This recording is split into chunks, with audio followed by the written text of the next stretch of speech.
ഇത് എൻ്റെ വീട്ടിലെ മൽബറി ചെടിയാണ്. ഇത് ധാരാളം കായ്ക്കും. ഇത് പഴുക്കുമ്പോൾ ചുമന്ന നിറമായി മാറും. നല്ല പഴുക്കുമ്പോൾ കറുത്ത നിറവുമായി മാറും.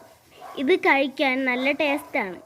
ഇത് കഴിക്കുമ്പോൾ പുളിയും മധുരവും ഉണ്ട്.